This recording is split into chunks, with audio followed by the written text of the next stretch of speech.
Hi there, boys and girls. Today for story time, we're going to read Mr. Uppity by Roger Hargreaves.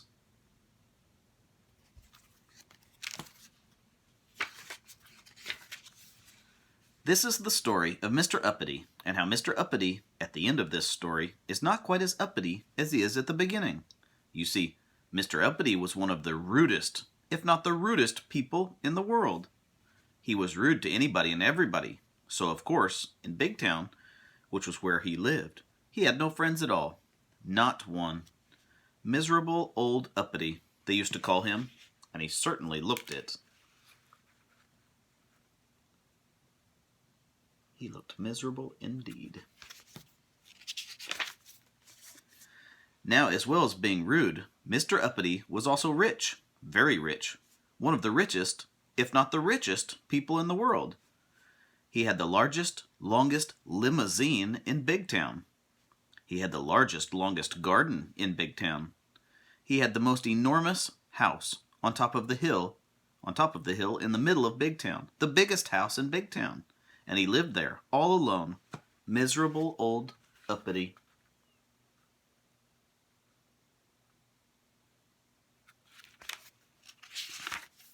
One day, Mr. Uppity was walking in the gardens of his enormous house, when suddenly he heard a voice, a little voice.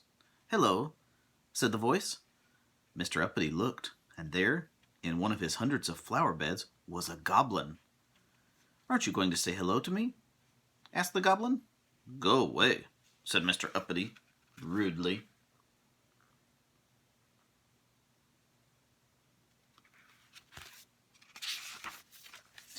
"Oh, I know who you must be," said the goblin. "You must be Mr. Uppity, who's rude to everybody." Sniffed Mr. Uppity rudely. "Well, I know somebody who wants to meet you," said the goblin, and he skipped off, the way goblins do. "Come on," he called over his shoulder. Mr. Uppity's curiosity got the better of him, and he followed the goblin.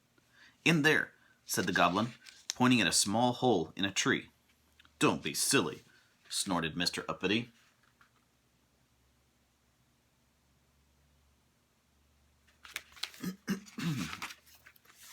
"Oh, I'm not being silly," said the goblin.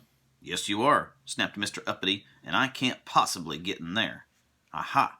smiled the goblin, and then he said a magic word known only to goblins, which sounded like wobbly gobbly-gook, or something like that. Suddenly Mr. Uppity started shrinking. He shrank and he shrank until he was exactly the same size as the goblin. "Turn me back to my right size at once," sputtered Mr. Uppity in a rage. "I won't," grinned the goblin.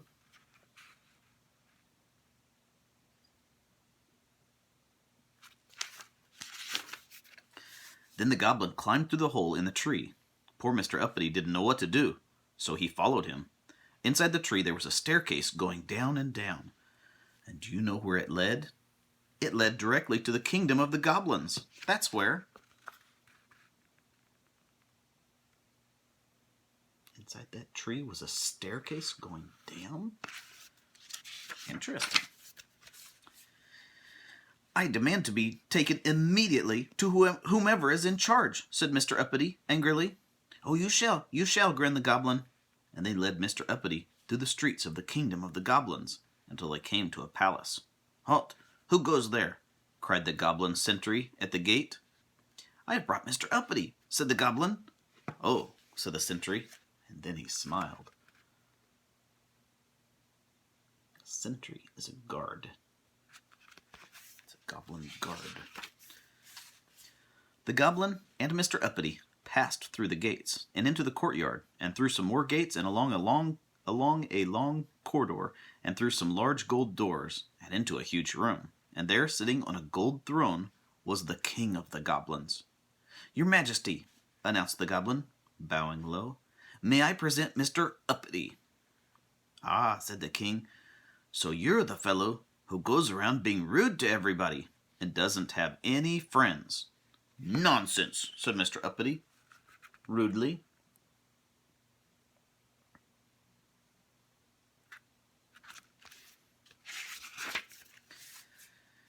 "I can see that what I've heard is true," said the king, looking at the indignant Mr. Uppity. "You're much too impressed with your own importance. Therefore, he continued, I am going to allow you to be turned back to your right size. But when you get back to Big Town, if you're rude to anybody at all, you will immediately shrink to the size you are now. Do you understand? The goblin then took Mr. Uppity back through the kingdom of the goblins and up the staircase and out of the tree at the bottom of Mr. Uppity's gardens.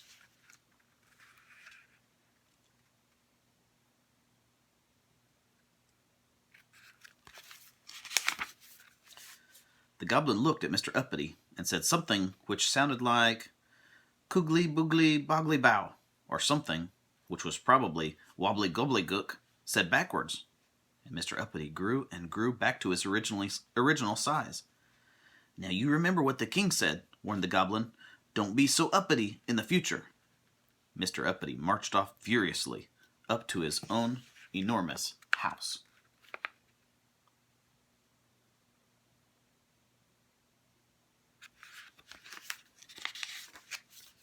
The following day, Mr. Uppity was out walking through the streets of Big Town. Suddenly he came across a little boy playing with a ball. Get out of my way, snapped Mr. Uppity rudely. But as soon as he said it, you know what happened, don't you? Mr. Uppity shrank and shrank until he was no bigger than the ball the boy was playing with. I'm sorry, he said to the boy. What I meant was to say, please could I get by? Immediately, Mr. Uppity grew back to his original size, and the boy moved, and Mr. Uppity went on his way.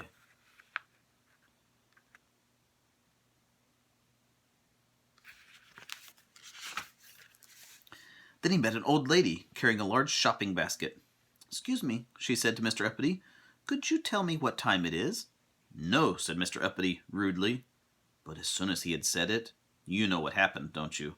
Mr. Uppity shrank and shrank until he could have easily fit into that old lady's basket. Oh, I'm sorry, he said to the old lady. What I meant to say was it's 25 after 11. Immediately, Mr. Uppity grew back to his original size, and the old lady thanked him, and he went on his way.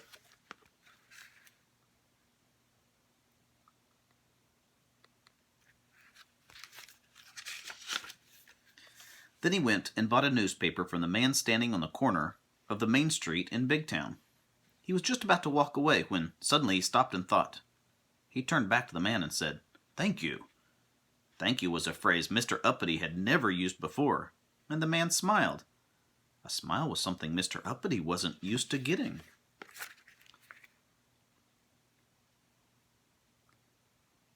It's always nice when you see a smile, because when you smile, everybody else smiles. Mr. Uppity was stopped by a man who asked if he could have directions to the bank.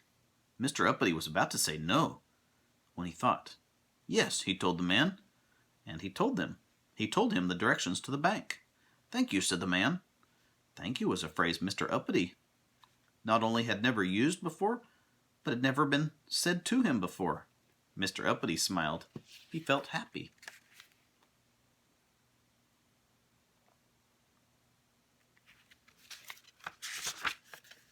Happy was a feeling Mr. Uppity wasn't used to feeling, and he liked it.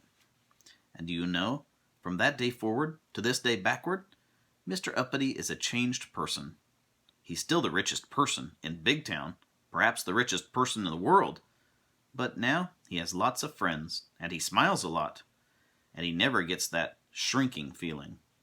And do you know which 3 words Mr. Uppity uses most of all these days?